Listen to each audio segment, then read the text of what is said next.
Ann from River City Soapworks, and I am back again with the cutting video of the gingerbread soap that we made. I made this just yesterday and have let it sit in the mold and just kind of started to peel back the mold a little bit to see that it looks like it's good for unmolding. So we're going to go ahead and do the cutting of this and hope that things turn out. So if you remember, I'll give you guys kind of a look here. This was the Gingerbread Cookie Fragrance Oil from Crafter's Choice, and I added these. We piped the topping on. We did kind of a light brown and a dark brown swirl for the base, and then piped the white topping on, and then added these melt and pour gingerbread embeds on top. And so they are all cute, all in a row like that. So we're going to go ahead and unmold this and hopefully see that the inside turned out well too. So this mold is the Nurture Soap Supplies 5-pound silicone loaf mold, and this is the mold that I use for most of my soaps. I really do like this mold, and you can see it unmolds really nice.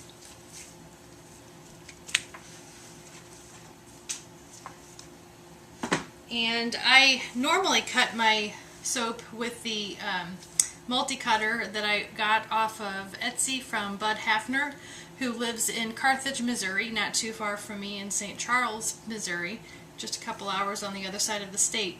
And I can't use the multi-cutter because of the embeds. It just spacing-wise doesn't work out exactly right to come down with that multi-cutter. So I need to cut each bar singly, and I am waiting.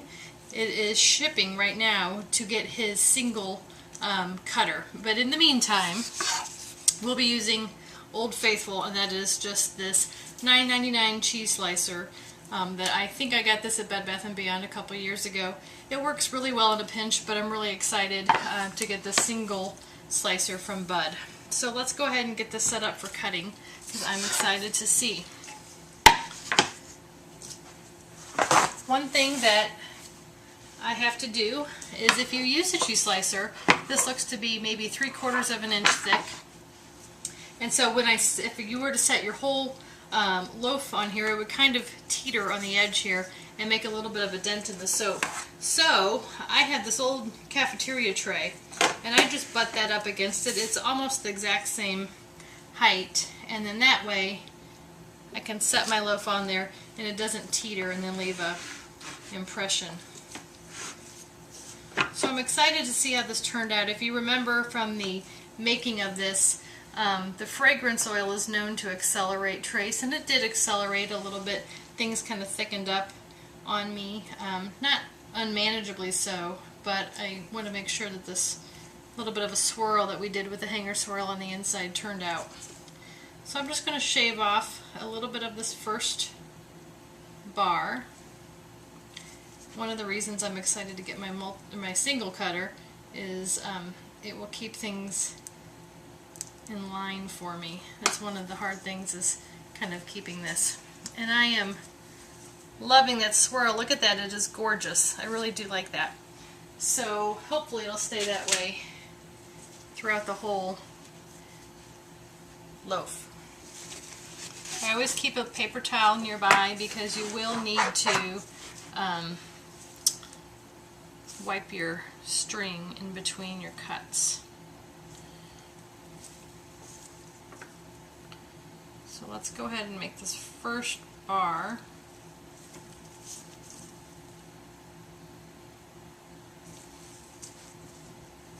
And it's kind of wanting to slide a little bit on me.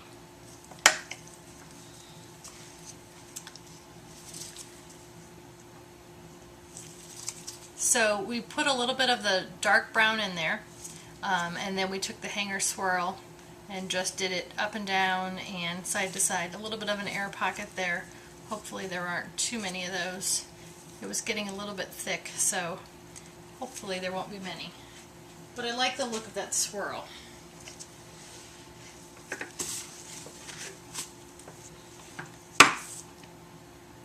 These embeds are really, really cute. These are, gosh, I wish I remembered the name of them.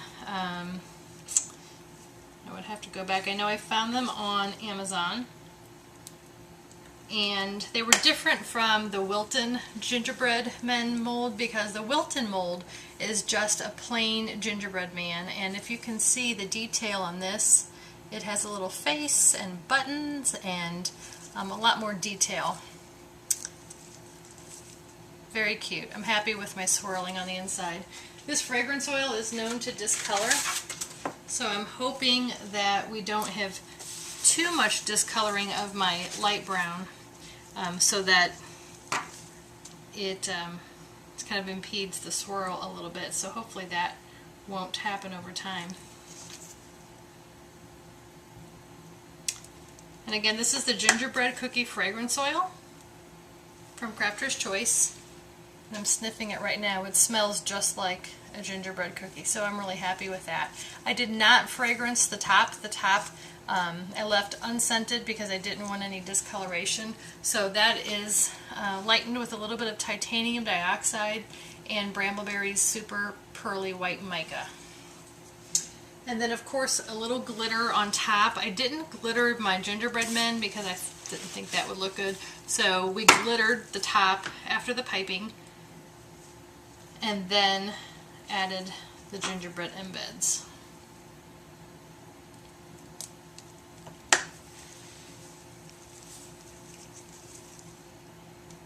I'm happy with my swirl. I was a little bit worried about it because I wasn't sure. The soap batter was getting kind of thick, and so I was worried that it was going to be too thick to make a decent swirl. But I think that turned out nicely.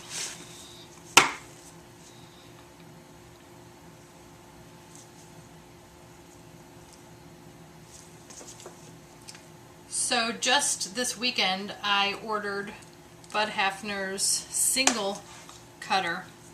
I've had his multi-cutter for a while now, and I've always just been using this cheese slicer for the single cuts.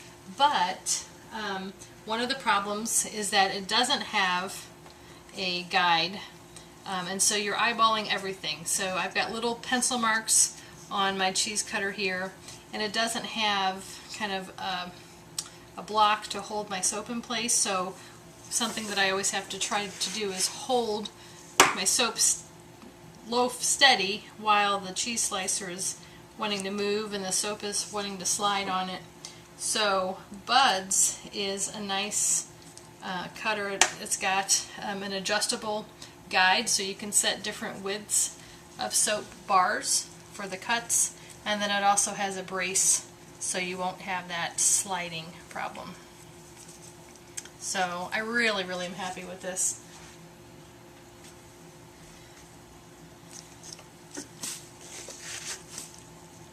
If you remember, the colors on the inside were, and I can take away my tray now, the colors for the tan, for the base, were, the dark is Brambleberry's Cappuccino Mica, and the light is, let me see if I can remember now, is Brambleberry's Bronze Mica. So it's bronze mica swirled with the darker Cappuccino Mica.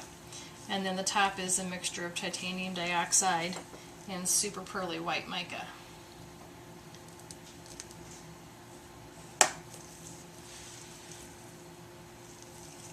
And I think it looks yummy. So I am getting ready. It is only September, and I am already working on my Christmas soaps, as many soapers are. I'm going to be doing a fairly large show the end of November, the weekend before Thanksgiving. So if you're in the St. Louis metro area,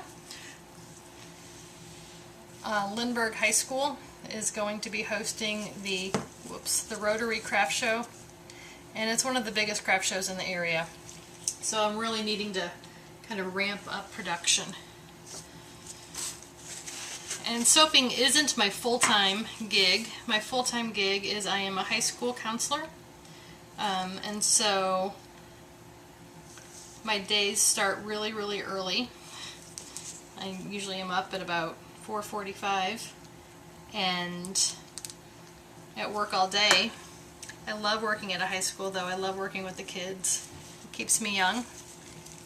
And then my soap hobby slash addiction is what I like to do in my spare time, in addition to raising 2 boys and having a husband and all of the activities and things that go along with that. So busy over here, but having lots of fun and enjoying it and trying to get as much soap making in as I can in between.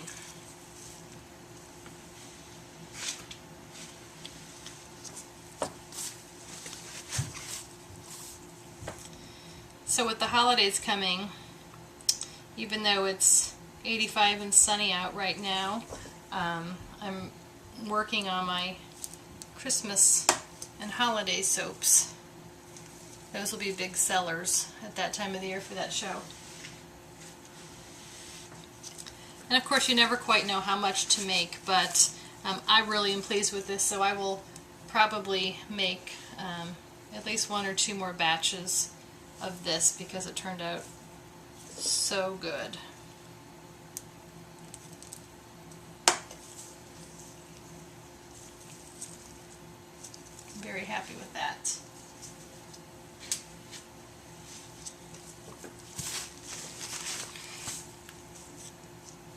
So I only started making videos of my soap making this past summer.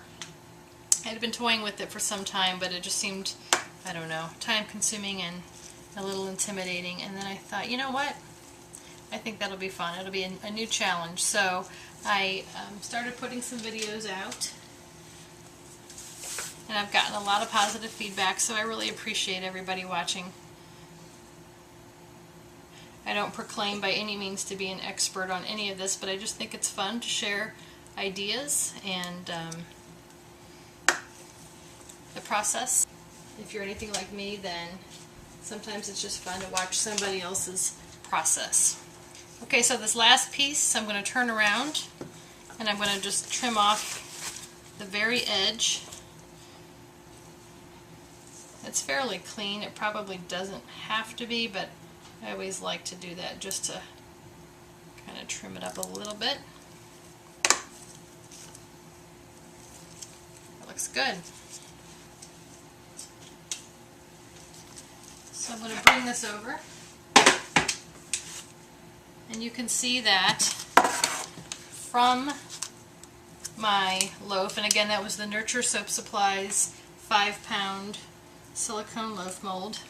I got 1, 2, 3, 4, 5, 6, 7, 8, 9, 10, 11, 12, 13, 14, 15 bars.